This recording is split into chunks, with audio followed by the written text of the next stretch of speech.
بسم الله الرحمن الرحيم. السلام عليكم ورحمة الله وبركاته. حسين الشحات، كلمة السر حسين الشحات. حسين الشحات اللي أول الموسم في ماتش انتر ميامي اتعملت عليه حملة من اللجان الإلكترونية. أي حد غيره كان بطل كورة، والله أي حد غيره كان بطل كورة. وأنا قلت الكلام ده، قلت إن الراجل ده ياما كسبكوا ياما فرحكوا ياما هيكسبكوا، واحسن من اللي انتوا جايبينه ابو 200 مليون جنيه او ب 150 مليون جنيه اللي هو هرب اصلا من اللقاء. لان الراجل في ماتش انبي مفروض ان هو يعني حس ان في عنده شد خفيف، شد في العضله الضمه، المفروض ما يلعبش الماتش وريح نفسه عشان يلحق مباراه القمه. فهو صمم ان يلعب. الدكتور قال له لا، صمم. المدير الفني قال له لا، صمم. فلعب عشان يتصاب، عشان يتوقع عليه غرامة 150,000. يبقى كده هو كان حاطط في دماغه ان هو ما يلعبش مباراة القمة زي ما كان بيحصل في نادي الزمالك، وينزل اول دقيقتين يقوم جاي متصاب وخارج ويقول لك رجلي واجري واجري ونجري وهوب ويقوم جاي خارج والكلام ده.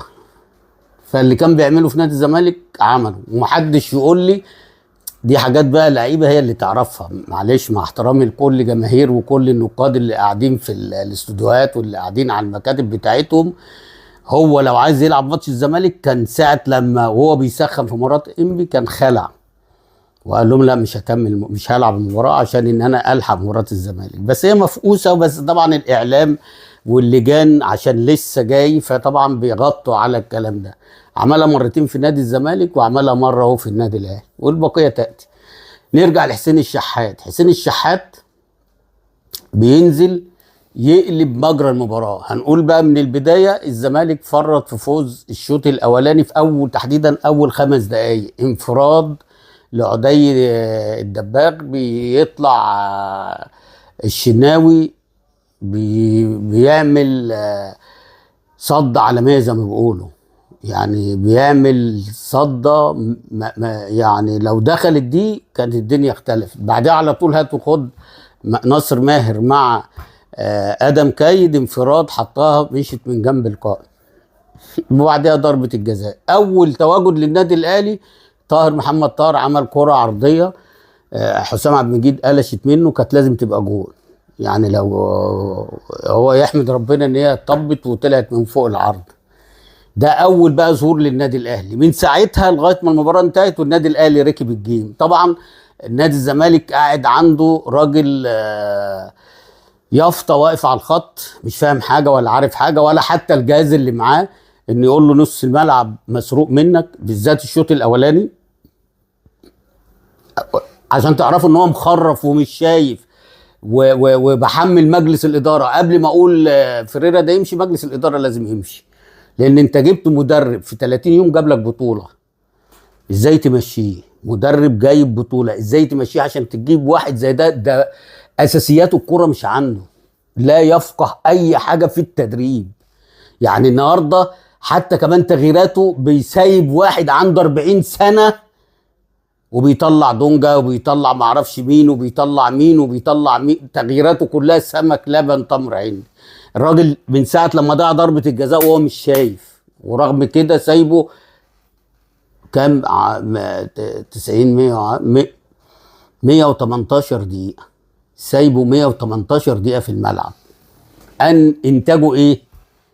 مفيش انتاج. المهم الشوط الاولاني كله انت شايف الفرقة خلاص وقع، لازم تطلع عبد الله السعيد ولازم تطلع ادم كايد ولازم تجدد تاني اللعيبه في نص الملعب، تقفل نص الملعب اللي هو النادي الاهلي صال وجال من خلاله. مع انك انت مفروض لو في حد بيقف ويمسك كوره ويلعب على الهجمات المرتده دي انت تكسب الاهلي النهارده 3 4 اجوان، ولكن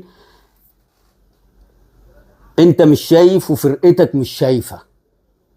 وحتى ضربه الجزاء لما اتعادت، لو كان صممت ان هو عبد الله اللي يشوطها كانت اتصدت تاني، ولكن احسن حاجه ان حسام عبد المجيد شاطها.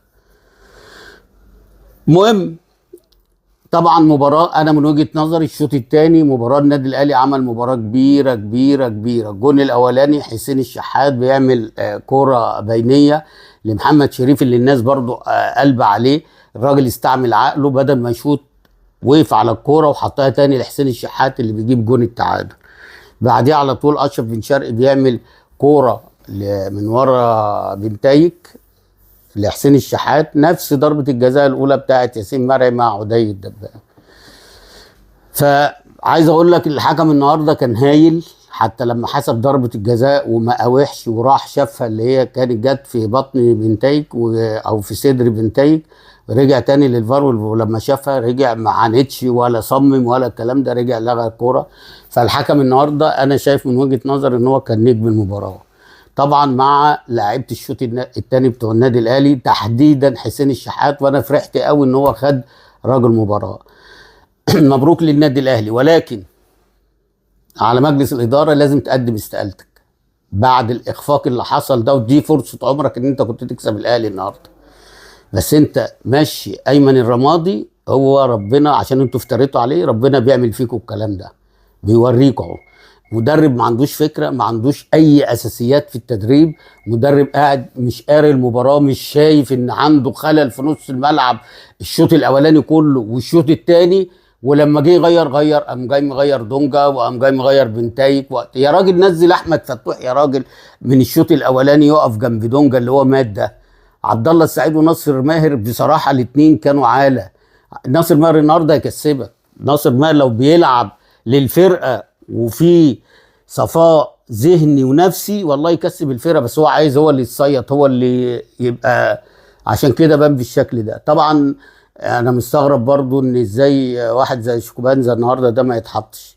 هتقول لي عامل مشاكل، طب لعبوا الماتش وبعد كده بقى تشوفوا، ما انتوا اصلا ما بتدوش للعيبه فلوسها، لازم اللعيبه تعمل كده. ومحدش برضو يعلق الشماعه بتاعت الفلوس، لا انت لو انت اصلا معاك مدرب والله النهارده اقل حاجه تكسب 2-0 لو معاك مدرب. بعد ال10 دقايق الاولانيين الانفراد بتاع عدي وبتاع ناصر ماهر والله العظيم لو معاك مدرب تكسب. بس للاسف انتوا موقفين واحد رايه واقفه بره على الخط، مش فاهم حاجه في اي حاجه، ولا عارف ان نص الملعب مسروق منه. حتى الناس اللي قاعده معاه تنبهه نص الملعب مسروق.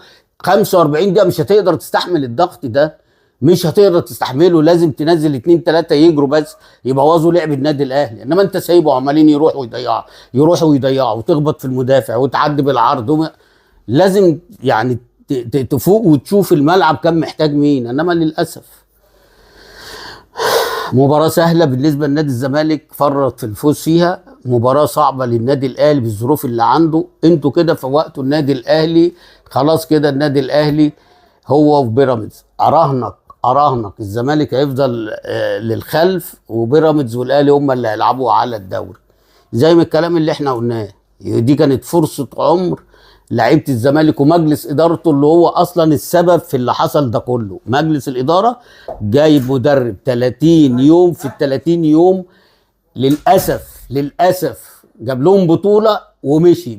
طب يا عم ما انت كنت عارفيننا، ادي الثقه، لا يكمل، لا اصل ما خدش فرصته اصلا. طب ما الراجل جاب لكم بطوله، عايز منه ايه تاني؟ حتى لعيبه الزمالك بعد ما خدت الكاس طلعت قال لك احنا اول مره نحس ان معانا مدرب فاهم، مدرب عارف امكانياتنا وبيعرف كل حاجه عننا، وبعدين مدينا الثقه، وبعدين راجل فاهم قوي ونفسيا بيعامل الكل، وعنده حته العداله، وعنده حته كل الكلام ده.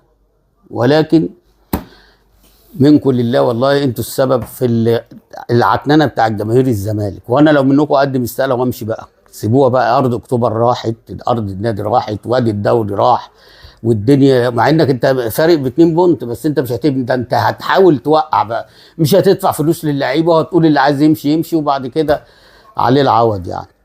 ان شاء الله بقى اشوفكم في مباراه جايه، ومبروك للنادي الاهلي، ومبروك لحسين الشحات اللي جاني اشتغلت عليه شغل عشان ابو 200 مليون جنيه. وانا قلت لكم حسين الشحات لما هيجز هيقعد اي حد، وهو هيقعد اي حد، بس اول ما ترجع تاني بقى هيقعدوا حسين الشحات ويلعبوا عشان طبعا الفلوس تطليع اللسان بقى.